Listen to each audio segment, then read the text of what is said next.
آج کل ایک نئے کردار سے لوگوں کا تعارف ہوا ہے۔ کردار تو صدیوں پرانا ہے لیکن سامنے چند سالوں میں آیا ہے۔ پاکستان ٹیلی ویژن پر ایک ڈرامہ چل رہا ہے ارطغرل غازی۔ یہ کردار 13ویں صدی عیسوی کا ہے اور اس کا تعلق ترکوں کے ساتھ ہے، لیکن موجودہ دور کے ساتھ اس کا کیا تعلق ہے اور کیا ہو سکتا ہے؟ پاکستان کی حکومت نے یہ ڈرامہ دیکھنے کا یہ فیصلہ کیوں کیا؟ بظاہر تو یہ ایک ڈرامہ ہے لیکن بہت سے ایسے عناصر ہیں جن کو اس ڈرامے سے بہت تکلیف بھی ہے۔ میں ہوں شوکت نواز اور ہماری دنیا کی اس سیریز میں ہم آپ کو ارطغرل سے اردگان تک کی داستان دکھا رہے ہیں۔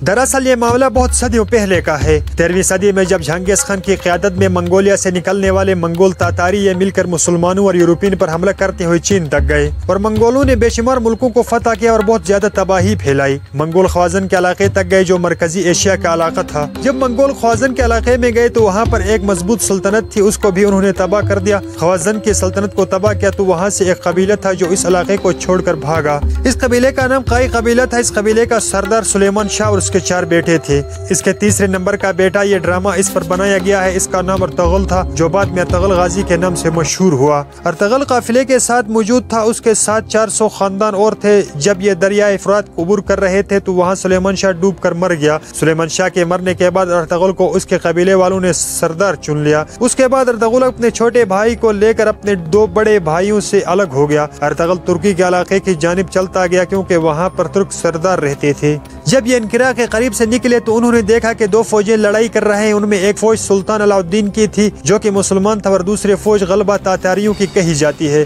قلائی والوں نے وہاں سلطان کی فوج کا ساتھ دیا اور یوں سلطان ایک ہاری ہوئی جنگ جیت گیا اور انہوں نے وہاں فتح حاصل ہوئی۔ ارطغرل سلطان کو پسند آ گیا اور سلطان انقرہ انہیں اپنے ساتھ لے گیا۔ وہاں ان کو ایک علاقہ بھی دے دیا جو ایک پہاڑی علاقہ تھا۔ سلطان نے ارطغرل کو کہا کہ آپ یہاں رہیں اور جو ہمارے دشمن ہیں ان کو روکنے میں ہماری مدد کرے۔ ارطغرل وہاں پر گیا اور جم کر بیٹھ گیا۔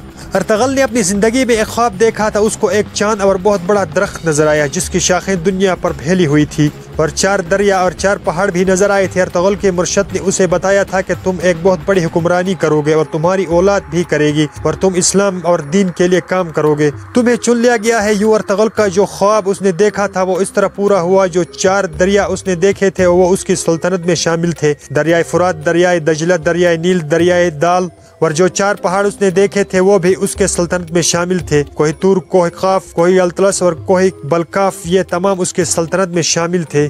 ارطغرل نے آس پاس کے علاقوں کو فتح کرنا شروع کر دیا اور کرتے کرتے یہ اپنی سلطنت بناتا گیا اور پھر ایک وقت آیا کہ اپنی وفات سے پہلے یہ بہت طاقتور ہو گیا تھا اور پھر اس کے مرنے کے بعد اس کا چھوٹا بھائی عثمان نے اپنے باپ کی جگہ لی۔ عثمان ایک پکا اور سچا مسلمان تھا اور ساتھ بڑا عادل آدمی بھی تھا۔ اس شخص نے فیصلہ کیا کہ وہ خلافت کو زندہ کرے گا اور اس مشن کو لے کر عثمان نے اپنی ریاست فتح کی یہاں تک کہ اس کی حکومت 3 براعظموں تک پھیل گئی جو کہ خلافت عثمانیہ کہلائی جاتی رہی۔ حجاز مقدس بھی ان کے پاس تھا اور آج تقریباً 40 ممالک موجود ہیں جن پر عثمانیوں کی حکومت تھی۔ پھر 100 سال کے بعد پہلی جنگ عظیم ہوئی، اس کے بعد یہ کمزور ہونے لگے۔ وجہ یہ کہ ان میں غداریاں اور بہت ساری خرابیاں آ گئی اور نوبت یہاں تک آ گئی کہ سلطنت عثمانیہ کا آخر سلطان وحی الدین اس کو بھی جلا وطن ہونا پڑا۔ پہلے جنگ عظیم کے بعد دنیا 2 حصوں میں تقسیم ہو گئی تھی۔ ان میں کچھ ممالک برطانیہ کے ساتھ ہے اور ان میں امریکہ، آئرلینڈ، فرانس، روس، اٹلی اور دیگر کئی ممالک شامل تھے اور دوسری طرف جرمنی اور دیگر آس پاس کے ممالک ترکوں کا ساتھ دے رہے تھے۔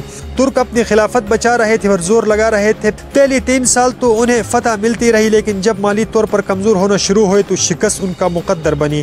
جب جنگ ختم ہوئی تو دونوں فریقین میں ایک معاہدہ ہوا، اس سے کہا جاتا ہے یہ معاہدہ لوازان معاہدے کو، جو سوئٹزرلینڈ کا علاقہ ہے۔ یہ معاہدہ ترکوں کے لیے ایک نئی زندگی بھی تھی لیکن ان کے بہت سارے خواب بھی ٹوٹ گئے تھے۔ اس معاہدے کو لے کر آج بھی دنیا میں کچھ عناصر بوکھلاہٹ کا شکار ہے۔ اس معاہدے کے چند نکات: خلافت عثمانیہ ختم کر دی جائے گی، خلافت کے تمام اثاثے ضبط کر لیے گئے، ترکی کو سیکولر ریاست بنا دیا جائے گا، ترکی کے اندر اسلامی قوانین پر پابندی لگا دی گئی، خلافت پر قطغن لگا دی گئی، ترکی اپنے ملک سے معدنیات نہیں نکال سکے گا، ترکی کو معدنیات خریدنے پڑے گے، بسبورس بندرگاہ کو انٹرنیشنل پانی قرار دیا گیا۔ یہ معاہدہ عالمی سطح کا معاہدہ تھا، اس کی مدت 100 سال تھی، یعنی 100 سال تک ترکی اس معاہدے کی کسی شق کے خلاف ورزی نہیں کر سکتا۔ یہ معاہدہ ہوا تھا جولائی 1943 اور اب جولائی 2023 میں ترکی اس معاہدے سے آزاد ہو جائے گا۔ ایک آزاد ترکی کیا حاصل کرنا چاہتا ہے؟ یہ ایک سوال ہے جس کا انتظار کیا جا رہا ہے۔ طیب اردوغان وہاں پر موجود ہے، وہ اب دنیا کو ایک مختلف نظر سے دیکھ رہے ہیں، وہ مسلمانوں کی آنکھ کا تارا بنے ہوئے ہیں اور ایسا لگتا ہے کہ وہ مسلم دنیا کی قیادت لینے کے لیے جدوجہد کر رہے ہیں۔ ایسا لگتا ہے کہ اردغان کا کردار اس لیے دکھایا جا رہا ہے کہ جو لوگ اس کو دیکھیں اور دوبارہ سے کوشش کریں، ہمت پکڑیں کہ جو کھویا ہوا مقام ہے اس کو دوبارہ حاصل کیا جائے۔